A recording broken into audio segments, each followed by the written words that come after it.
Thank you for watching KION TV, KMU. Ahead on Wake Up, the state has a $1 billion plan to help fight COVID-19, how the governor plans to address staff shortages and testing.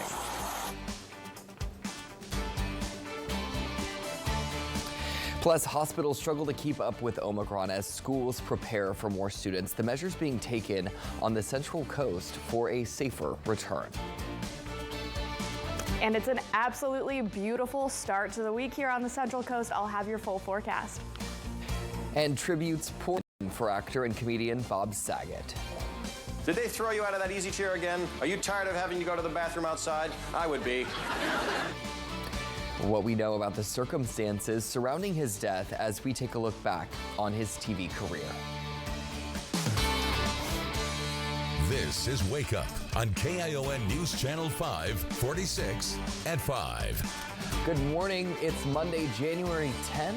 Can you believe it already? I'm Max Tarleton. Thanks for joining us here on Wake Up. Before we get to your headlines this morning, let's talk about the forecast. Weather Authority forecaster Courtney Aitken is in the Weather Center this morning, tracking the forecast. Good to have you back, and good morning. Thank you. Good morning. Yeah, it's good to be back. Absolutely a beautiful start to the week. We were talking about how gorgeous it was yesterday. I know you had a chance to get out there, maybe not on the beach, but close to it, certainly. It's a great day yesterday. We got up to the high 60s here in Salinas. Same with Santa Cruz, and everywhere really along the coastline in that same neighborhood. Felton, one of the cooler spots, still in the high 50s though, and today it's going to be absolutely beautiful. We'll see even more sunshine headed our way today with warm winds as well. We've got some offshore drainage winds, as they're called, so we're going to have some warmer winds keeping us toasty today. Decrease in clouds throughout the day today. By lunchtime, nice and sunny across the board, and even a tad toasty, that is for this time of year. Check it out, 67 both at the coast and inland. Sunny by this afternoon, and normal temperatures in the lower 60s today, or for lower 60s is what is normal this time of year. So today we will be a little bit warmer. It'll be a nice one. Stay tuned. Looking forward to that. Thank you. Today, the governor is slated to reveal his spending plan. It's the first step in the complicated process of spending the hundreds of billions of dollars in taxes Californians and businesses pay each year. Governor Gavin Newsom has not said much about what it will be including, but it's certain there will be a lot of money to spend. The nonpartisan Legislative Analyst's Office predicts at least a $31 billion surplus. Republicans have asked Newsom to spend more on water shortage during the drought. Well, here's what will be in the spending plan. The governor's office wants to spend another $2.7 billion. It would go to COVID-19 testing and hospital staffing. Governor Newsom is also pushing for companies to give workers more paid time off if they get sick. California had a similar law last year. It expired in September. The plans come as the Omicron variant is leading to a record number of new cases, according to Johns Hopkins. 11,000 Americans died from COVID-19 in the past week. Naomi Ruckham tells us how hospitals from coast to coast are holding up. The Omicron variant of COVID-19 continues to move around the country. The risk right now is to the Midwest, where you have rising infection, where they aren't in the thick of their Omicron wave yet, and you have states that had high hospitalization rates going into this. 99% of Americans live in areas at high risk for infection. Hospitalizations are up nearly 30%. On the good side, hospitalizations are down relative to cases, but cases are up substantially, so it's pressing hospitals. Cox Hospital in Branson, Missouri increased its capacity to handle extra patients, but expects to max out again soon. Well, the reason that we're keeping them here in Branson is because Springfield is full, Mercy is full, every place is full. And we're back where we started, where everybody's looking all over the country for beds. It took 6 months for the U.S. to report its first 4 million COVID-19 cases. The last 4 million took just 1 week. Over the past 3-4 weeks, our numbers have jumped from a couple of hundred cars or appointments per day at each site to over 4,000 appointments. According to the CDC, for children under 5 who are not eligible for the vaccine, 4 in every 100,000 are currently hospitalized. A pandemic record. That statistic, though, includes children hospitalized because of COVID and those admitted for other reasons and found to be infected. Naomi Ruckham, CBS News. Schools everywhere are trying to figure out how to return safely. Today, students, staff, and faculty in the Pajaro Valley Unified School District will be back for in-person learning. In a statement, the district says nearly 19,000 rapid antigen tests have been given out. The district's plan was to have them to test on Sunday. It's to ensure people are negative before returning today. PVUSD says they're also expanding its drive-through testing services.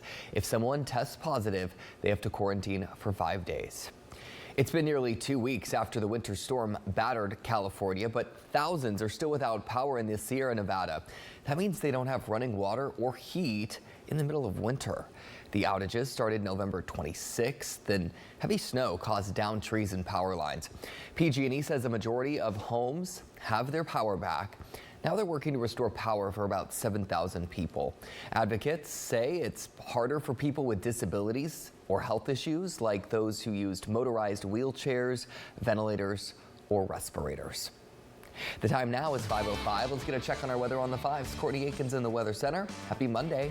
Happy Monday. Well, we're not kicking off the week with any rain at all. It was a beautiful day yesterday. We'll see more of that really for the duration of this week. But for those of you who like to keep an eye on that radar, I did want to address a little bit of an echo that we saw there right between 3 and 4 a.m. Now, it did not actually rain. This was moisture in the air that did not make it to the ground, not even a couple hundredths of an inch. We didn't even see a little bit of drizzle out there. So we just had a little bit of high cloud coverage, nothing that actually hit the ground though. And as a matter of fact, we're a little bit on the drier side this morning. Here's a look at our current humidity values. As you can see, most of that flow is in the offshore direction this morning and into this afternoon. What this is going to do is it's going to keep us a little bit on the warmer side in the form of those offshore drainage winds. So they'll be very mild, under 10 miles per hour for the most part, but nonetheless, those winds are going to be on the drier side, and they're going to keep us pretty warm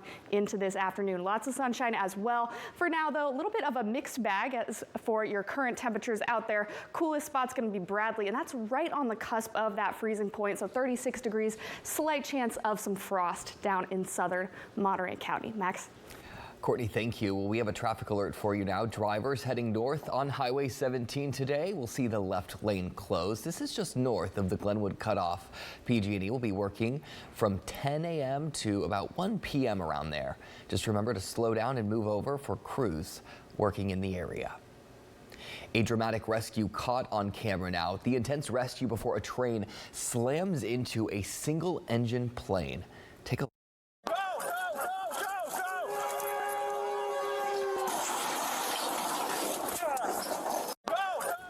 incredible video there. The plane crashed near the tracks seconds after the pilot was pulled to safety by officers. It happened yesterday in Pacoima. The pilot was taken to a trauma center, but his condition's unknown at this hour. No other injuries are reported. Investigators are looking into what happened. Now to the shocking death of a TV star. Tributes are pouring in from the entire entertainment world for Bob Saget. Saget died Sunday in Orlando. Deputies responding to a call found him in a room at the Ritz-Carlton. Authorities said there were no signs of foul play or drug use.